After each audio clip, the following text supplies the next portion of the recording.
ვინც ვარჯიშობთ, ალბათ ყველას გაქვთ რაღაც ფიზიკურობის იდეალი, აღნაგობის. და როცა ეს ადამიანს ამჩნევთ, შეიძლება შეგშურებიათ კიდეც. და დაგისვამთ კითხვა საკუთარი თავისთვის თუ როგორ გამოიყურება ეს ტიპი ისე თითქოს ღვთისგან ნათალი იყოს და ამ დროს მე ამდენს ვწვალობ და მაინც გამოვიყურები, როგორც გამოვიყურებ. ნუ გეტყვით რომ აქ საქმე მხოლოდ იდეალურ ვარჯიში და პროტეინ შეიკებში არ არის, აქ დიდი როლი უჭირავს გენეტიკას.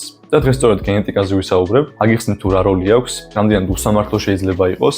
და თუ მაინც რატომ არ არის საკმარისი მიზეზი და თავის გასასამართლებელი საშუალება რომ დავნებდით. ვინც არ იცით, მე ვარ ნახევრადსვანი და სხვადასხვა სვანეთიდან ძალა ბუნებრივად მოდის. აი, რო ავიღოთ რენდომ სვანი და რენდომ დარბაზში მოსიარულე, დიდი ალბათობა არის რომ ეს სვანი უფრო ძლიერი აღმოჩნდება. რატო? იმიტომ რომ მისი წინაპრებიც და თვითონაც 24 საათი ან შეშას შეხვდნენ, ან ყანას თოხნიდნენ, ან კიდე მთაში საქონელს დაარაჯობდნენ, რომ დათოს არ დაეგლიჯა. ეს მარტივი მაგალითი. ასევე შეგვიძლია მოვიყვანოთ ფერადკანიანების მაგალითი. ნუ მონობა რო უწევდათ, დღეს ახლა ბუნებრივად უფრო ძლიერები არიან, ვიდრე თეთრკანიანები. ეს მარტივი მაგალითი. No racism though. რა არის გენეტიკა? მარტივად რომ ვთქვათ, გენეტიკა არის ბიოლოგიური კოდი, წინასწარ გაწერილი ინსტრუქცია, რომელიც ჩვენს გენებშია მოთავსებული. მას კი ვიღებთ ჩვენი მშობლებისგან და წინაპრებისგან. და ეს განსაზღვრავს არა მხოლოდ ჩვენს სიმაღლეს და თმის ფერს, აგრეთვე ჩვენი სხეულის აგებულებას და ფუნქციონალს. თუ როგორ რეაგირებს ჩვენი ორგანიზმი დატვირთვაზე, რამდენად სწრაფად შეუძლია აღდგენა, როგორ არის ცხიმი გადანაწილებული ჩვენს სხეულზე პროცენტულად, პოტენციურად რა დონის კუნთოვანი მასის მომატება შეგვიძლია და უამრავი სხვა. და როგორც არ უნდა ვეცადოთ, ამას ჩვენ ვერ შევცვლით. ნუ რა თქმა უნდა, ყველანი ადამიანები ვართ, ზოგადი სტრუქტურა, სისტემები იქნება საჭრის მომნელებელი, ნერვული კუნთოვანი თუ სხვა ყველას ერთი გვაქვს. უბრალოდ ზოგ ადამიანში რაღაცები უფრო უკეთ და სწრაფად მიმდინარეობს, ზოგში კი ნაკლებად. და სწორედ ეს ხდის გენეტიკას ესეთ ძლევამოსილს და გულწრფელად რომ ვთქვათ, საკმაოდ უსამართლოს. ნუ გამართლებაზეა, როგორც თამაშებშია, მაგალითად ყუთებს როხსნი, ზოგს ლეჯენდარი ამოსდის, ზოგს კომუნი და ასე შემდეგ. ჩვენს პროგრესზე ასევე დიდი გავლენა აქვს სხეულის ტიპებს, გაგონილი გექნებათ ალბათ ენდომორფი, მეზომორფი, ექტომორფი, რომლებიც აგრეთვე გენეტიკით არის განპირობებული. ნუ რეალურად არავინ ჯდება იდეალურად ამ კატეგორიებში, უბრალოდ ეს არის ძირითადი ინდიკატორები, რომ გავიგოთ თუ რა ტიპის სხეულთან გვაქვს საქმე. იმიტომ რომ არსებობს ნაზავი ადამიანები, ესე რომ ვთქვათ, მაგალითად skinny fat და კიდევ უამრავი სხვა. ჩვენ ქართველები გამოვირჩევით ძირითადად უფრო ენდომორფული და მეზომორფული აგებულებებით. და ეს სხვადასხვა ერთ-ერთი მიზეზია, რის გამოც ძალისმიერ სპორტებში საკმაოდ დომინირებთ. აი ჩვენი სპორტსმენების მაგალითი რო ავიღოთ, ლევანი, კოტე, ლაშა. თუმცა ისინი ამ შედეგზე, რა თქმა უნდა, მხოლოდ ხინკლის ჭამით და გენეტიკის წყალობით არ მისულან, მათი წარმატება უზარმაზარი შრომის შედეგია. ზოგს შეუძლია ყოველდღიურ ვარჯიშოს და თავს კომფორტულად გრძნობდეს, ზოგს კი შესაძლოა რამდენიმე დღე შესვენება დასჭირდეს. ესეც გენეტიკაა.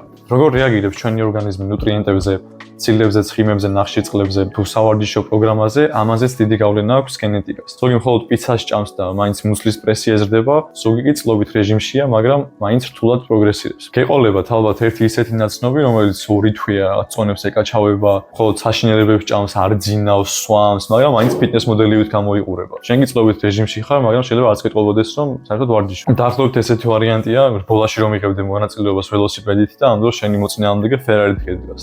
ნუ კარგი ამბავი ის არის, რომ ამ რბოლის დასრულებას მაინც შეძლებთ. უბრალოდ მეტი ძალისხმევის ჩადება მოგიწევთ. აქვე მინდა ვახსენო ერთი მწარის სიმართლე.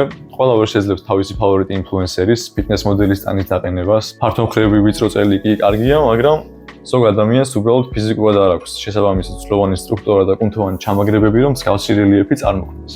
თუმცა ეს იმას არ ნიშნავს, რომ ძალიან მაგარი შედეგის დადება არ შეგიძლიათ. უბრალოდ თქვენი საუკეთესო ვერსია არ იქნება სხვისი საუკეთესო ვერსიის მსგავსი. ზოგს ბუნებრივად უკეთესი კუნთოვანი დეფინიცია და ფორმები აქვს, ზოგს კი ამისთვის დიდი შრომის ჩადება უწევს. მაგალითად, მე რომ უხილავ ბიცეპსი მაქვს, ეს გენეტიკა.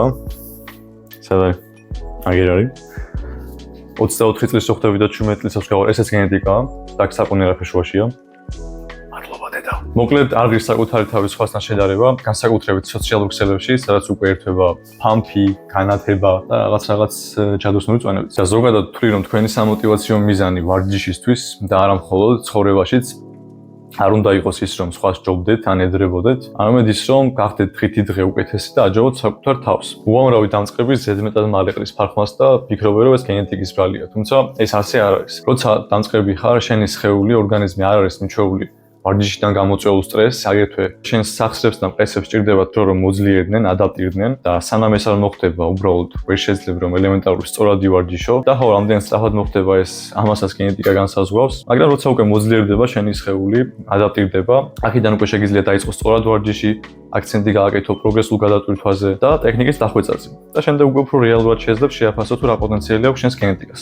ზოგი საერთოდ იქამდე ნებდება, სანამ დაიწყებს. იმ მიზეზით, რომ ეხლა რომ დავიწყო სამ თვეში მაინც თავი უნდა დავანებო, ან მოდი ერთ თვეში დავიწყებ, იმიტომ რომ ეხლა მაინც სულად უნდა დავიკვებო და ბევრი სხვა. ვისაც პროგრესის დაკარგვის გეშინიათ, იმის გამო რომ რაღაც მიზეზებით ვარჯიშის შეწყვეტა მოგიწევთ, მივიდარდებთ, რადგან არსებობს ბუნების უნიკალური საჩუქარი, muscle memory, კუნთის მეხსიერება, რომელიც არ დაგივიწყებთ თქვენს ამაკს და დაგეხმარებათ, რომ თქვენს მიღწეულ შედეგს ძალიან სწრაფად დაუბრუნდეთ. მაგრამ გამოიცანით რა? კუნთის მეხსიერებაც გენეტიკის ზეგავლენის ქვეშაა. ზოგი მეტად სწრაფად ბრუნდება ფორმაში, ზოგი ნაკლებად. მაგრამ კარგი ამბავი ის არის, რომ ყოველთვის მუშაობს. იყო კარგი გენეტიკით დაჯილდოვებული სულაც არ არის საკმარისი. უფრო მნიშვნელოვანია, რომ ამის შესახებ ვიცოდე. უამრავი ადამიანი არსებობს, ვისაც უსაზღვრო პოტენციალი აქვს, მაგრამ ამის შესახებ წარმოდგენაც არ აქვს. ამიტომ ნუ იქნები ერთ-ერთი მათგანი და აუცილებლად გამოცადე თავი. შეიძლება იმაზე ბევრად ძლიერი აღმოჩნდე, ვიდრე გქონია. Finish the race. მაშინ რო თქვი, რბოლა დაასრულეთ. მოკლედ სულ ეს იყო. შემდეგ ვიდეოში სწორედ კუნთის მეხსიერებაზე და მის მნიშვნელობაზე ვისაუბრებ და თქვენს თუ მოგწონთ მსგავსი ტიპის კონტენტი, მაგზნობინეთ და მეც აუცილებლად შემოგთავაზებთ ბევრ სხვა საინტერესო თემას. ალბათ თქვენიცით.